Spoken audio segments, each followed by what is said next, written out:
Welcome back everyone. Welcome to target BSSB classes.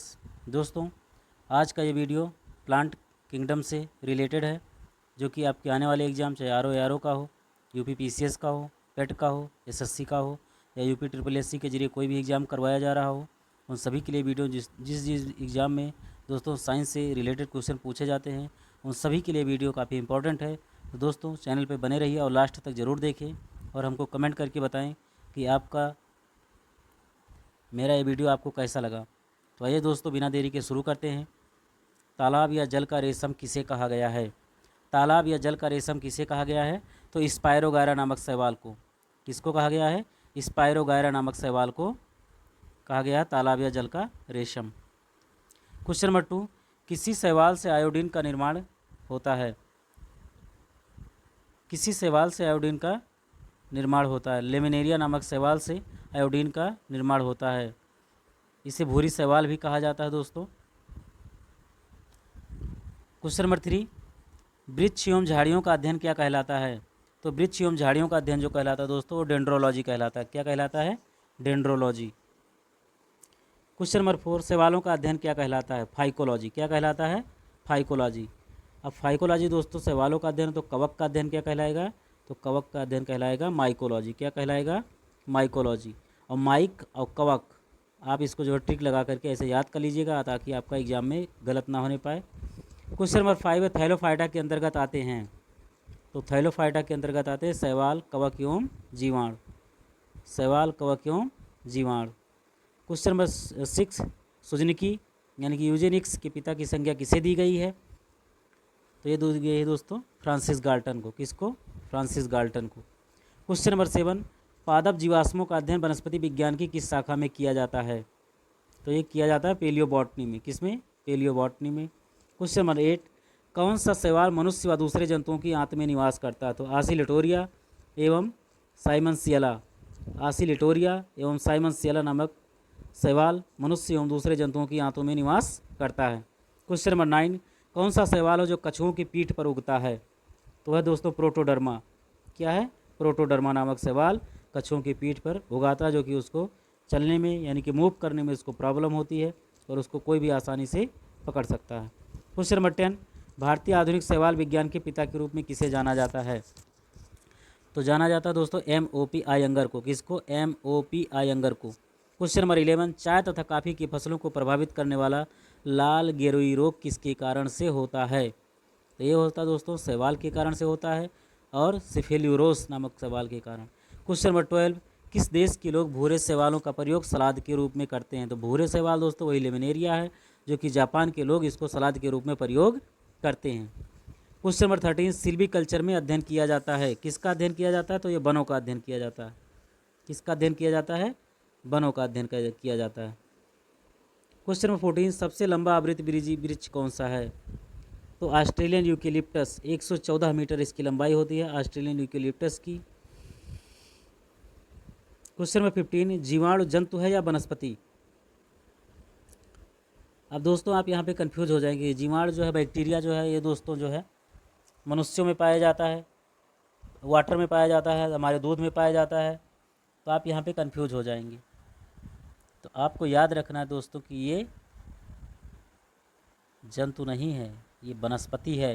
Confuse नहीं होना है, नहीं तो एग्जाम में गलत हो जाएगा आपका। क्वेश्चन नंबर 16, जीवाणुओं का पता सर्वप्रथम किस वैज्ञानिक ने लगाया था? तो जीवाणुओं का पता दोस्तों जो लगाया था एंटोनी वान ल्यूवेनहॉक ने 1683 में लगाया था। इसको जीवाणु विज्ञान का जनक भी कहा जाता है। Father of bacteriology Antonie van Leeuwenhoek को कहा जाता है। क्वेश्चन नंबर 17, कौन सा शैवाल वायुमंडल की नाइट्रोजन का स्थिरीकरण करते हैं? This is very important question for you दोस्तों। Nostoc and anabaena. नॉस्टॉक और एनाबीना शैवाल वायुमंडल में नाइट्रोजन का स्थिरीकरण करते हैं। क्वेश्चन नंबर 18, जीवाणुओं को पादप क्यों माना गया है? कोशिका भित्ति के कारण। जीवाणुओं को जो पादप माना गया दोस्तों, कोशिका भित्ति के कारण माना गया है। इसमें कोशिका भित्ति पाई जाती है। दूध किस जीवाणु के कारण खराब होता है?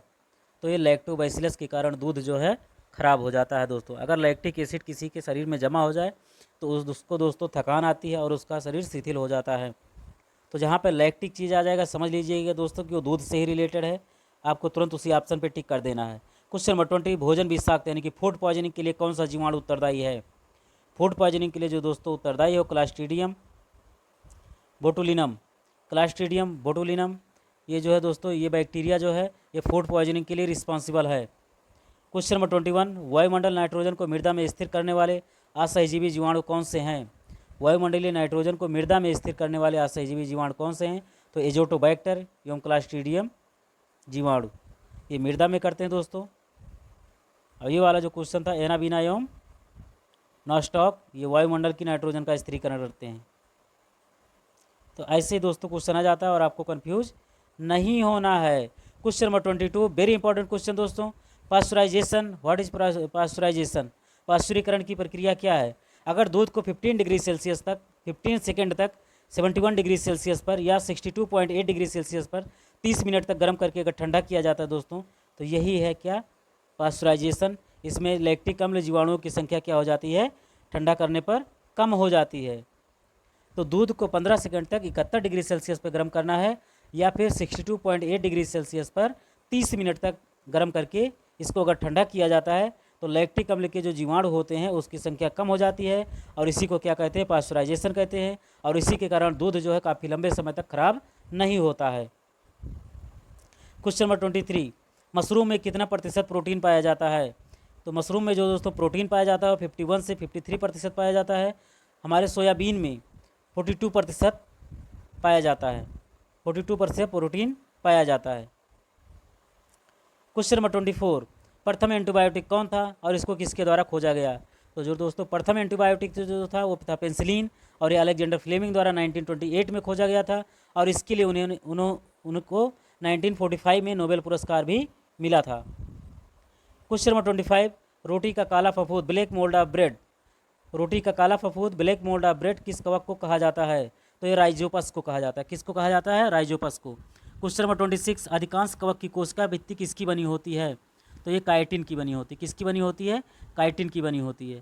क्वेश्चन नंबर 27, शैवाल तथा कवक के परस्पर सहयोग से बने सहजीवी पादप को कौन सी संज्ञा प्रदान की गई है?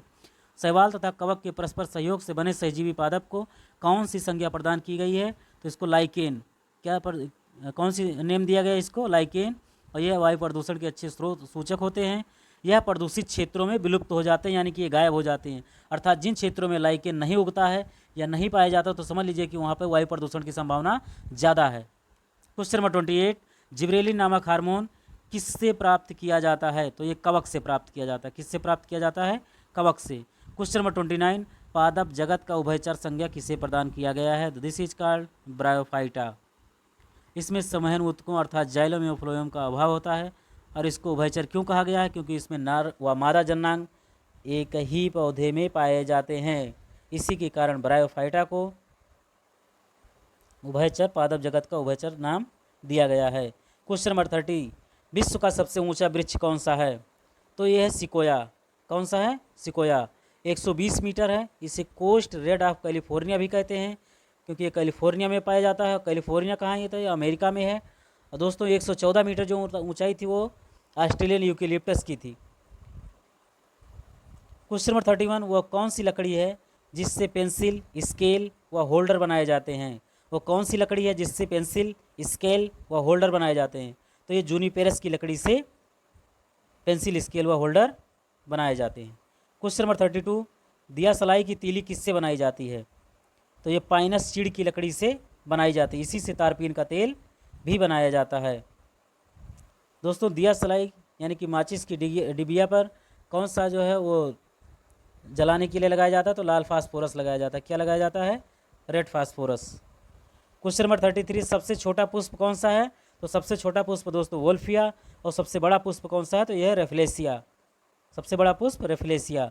क्वेश्चन नंबर 34, नाइट्रोजन स्थिरीकरण जीवाणु पौधे की जड़ के साथ संयोजन करते हैं। नाइट्रोजन स्थिरीकरण जीवाणु जो है किस पौधे के जड़ के साथ संयोजन करते हैं? तो यह है दालों के साथ। इसके साथ पल्सेस। क्वेश्चन नंबर 35, भ्रूण किस में अनुपस्थित होता है? तो किस में भ्रूण नहीं पाया जाता है? तो यह है शैवालों में भ्रूण नहीं पाया जाता है। क्वेश्चन नंबर 36, मूंगफली में टिक्का रोग किसके कारण लगता है? तो ये सर्कोस्पेरा नामक कवक के कारण मूंगफली में टिक्का रोग लग जाता है। क्वेश्चन नंबर 37, किस पादप को शाकीय भारतीय डॉक्टर की संज्ञा प्रदान की गई है? ऑप्शन दे देगा नीम, तुलसी, आंवला, ऐसे एक ऑप्शन और देगा दोस्तों। आप कंफ्यूज हो जाएंगे, तो आपको कंफ्यूज नहीं होना है। और दोस्तों जो कहा गया भारतीय डॉक्टर की संख्या किस शाखा को दी गई है, तो ये दी गई है तुलसी को। किसको? तुलसी को। क्वेश्चन नंबर 38, पौधे की किस भाग से हल्दी प्राप्त होती है, तो ये तना से। आलू भी क्या है दोस्तों? एक तना है। आपका अरबी यानी कि घुइया क्या है? वो भी एक तना है। तो जड़ पे टिक मत करिएगा दोस्तों। जड़ आपका सलजम, मूली, गाजर, ये सब जड़ है। क्वेश्चन नंबर 39, मलेरिया रोग के जो प्रमुख औषधि दोस्तों कुनेन है, और ये किससे प्राप्त होती है, तो आवृत बीजी पादप से प्राप्त होती है। क्वेश्चन नंबर 40, पौधे की किस भाग से केसर प्राप्त होता है, तो केसर पुंकेसर से प्राप्त होता है। किससे प्राप्त होता है? पुंकेसर से। क्वेश्चन नंबर 41, कच्चे फलों को पकाने के लिए किस गैस का प्रयोग किया जाता है, तो कच्चे फलों को पकाने के लिए एथिलीन गैस का प्रयोग किया जाता है। और हरे फलों को कृत्रिम ढंग से पकाने के लिए कौन सी गैस का प्रयोग किया जाता है, तो एसिटिलीन। तो दोस्तों आपको कन्फ्यूज नहीं होना है, इसीलिए मैंने आपके बीच में दोनों क्वेश्चन लेकर के आया हूँ साथ में, ताकि आपकी कोई गलती ना होने पाए। तो हरे फलों को कृत्रिम ढंग से अगर पकाया जाता है तो एसिटिलीन गैस से पकाया जाता है। क्वेश्चन नंबर 43, प्रकाश संश्लेषण में सर्वाधिक क्रियाशील प्रकाश कौन सा है, तो ये दोस्तों लाल प्रकाश। और प्रकाश संश्लेषण में दोस्तों ऑक्सीजन गैस मुक्त होती है, और प्रकाश संश्लेषण की प्रक्रिया में पौधे जो है कार्बन डाइऑक्साइड गैस को अवशोषित करते हैं। क्वेश्चन नंबर 44, प्याज के छिलके उतारने पर आंसू आ जाते हैं, क्यों? प्याज से क्या निकलता है, तो सल्फेनिक अम्ल निकलता है। क्या निकलता है? सल्फेनिक अम्ल निकलता है, जिससे प्याज के छिलके उतारने पर आंखों में आंसू आ जाते हैं। क्वेश्चन नंबर 45, परवल तथा शकरकंद में पौधों का प्रसारण कैसे होता है, आप लगा देंगे जड़ से, तने से, पत्ती से। तो आपको कन्फ्यूज नहीं होना है, लगाना है आपको टिक जड़ों द्वारा। किस पे लगाना है? जड़ों द्वारा पौधों का प्रसारण होता है। क्वेश्चन नंबर 46, कौन सा पौधा कीटों को अपना आहार बनाता है, तो नेपेंथेस खासियाना। नेपेंथेस खासियाना घटपर्णी है ये दोस्तों, या मेघालय में पाया जाता है। किस राज्य में पाया जाता है? मेघालय में पाया जाता है। क्वेश्चन नंबर 47, समुद्री खरपतवार किसका स्रोत है, तो सभी लोग जानते हैं कि समुद्री जल खारा होता है, और उसमें आयोडीन यानी कि नमक जो है प्राप्त किया जाता है खारे समुद्री जल से ही। और हमारे गुजरात राज्य में सबसे ज़्यादा नमक पैदा किया जाता है। तो समुद्री खरपतवार जो स्रोत होते हैं वो आयोडीन का होते हैं। क्वेश्चन नंबर 48, गेहूँ मक्का का कौन सा भाग खाने योग्य होता है? गेहूँ मक्का का कौन सा भाग खाने योग्य होता है, तो भ्रूणपोष तथा भ्रूण दोनों खाने योग्य होता है, अर्थात इससे संपूर्ण फल के रूप में खाया जाता है। क्वेश्चन नंबर 49, बैगन तथा टमाटर फल का कौन सा भाग खाने योग्य होता है? बैगन तथा टमाटर के फल का कौन सा भाग खाने योग्य होता है, तो फल भित्ति तथा बीजांडसन दोनों खाया जाता है। फल भित्ति तथा बीजांडसन दोनों खाया जाता है। क्वेश्चन नंबर 50, जामुन तथा पपीता फल का कौन सा भाग खाने योग्य होता है, तो मध्य फल भित्ति खाई जाती है, इसमें बीज को फेंक दिया जाता है। क्वेश्चन नंबर 51, किस फल का विकास पुष्पक्रम के रूप में होता है, तो अनानास। किस फल का विकास पुष्पक्रम के रूप में होता है, तो अनानास का होता है। क्वेश्चन नंबर 52, अनावृत बीजी अर्थात जिम्नोस्पर्म का मेवा किसे कहा जाता है? इंपॉर्टेंट क्वेश्चन दोस्तों। चिलगोजा को। इसका सर्वाधिक उत्पादन जम्मू कश्मीर में होता है। अनावृत बीजी ऐसे पौधे होते हैं जिनमें आवरण नहीं पाया जाता है, यानी कि जिन बीजों के ऊपर कोई भी कवर नहीं पाया जाता है उसको क्या कहते हैं? अनावृत बीजी पौधे। चिलगोजा दोस्तों चीड़ यानी कि पाइनस के बीज को सुखा करके प्राप्त किया जाता है। चिलगोजा चीड़ या पाइनस के बीज को सुखा करके प्राप्त किया जाता है। ये दोस्तों आपके बीच में थे 52 क्वेश्चन। आई होप दोस्तों मेरा वीडियो आपको पसंद आया होगा। अगर आपको दोस्तों पसंद आया है तो हमारे channel target with SB classes को सब्सक्राइब कीजिए, हमारे वीडियो को लाइक कीजिए और इसको शेयर कीजिए अपने दोस्तों के बीच में, व्हाट्सएप ग्रुप पे, टेलीग्राम चैनल पे। अगर दोस्तों आपको ये वीडियो अच्छा लगता है तो आपको हमको जो है कमेंट करके ज़रूर बताइए कि वीडियो कैसा लगा, इसमें और भी क्या सुधार की आवश्यकता है, हम आपके बीच में किस टॉपिक पे वीडियो लेकर के आएँ ताकि आपका एग्ज़ाम क्रैक हो सके। बहुत बहुत धन्यवाद दोस्तों, थैंक्स फॉर वॉचिंग। मिलते हैं दोस्तों जल्दी ही नेक्स्ट वीडियो में। जय हिंद,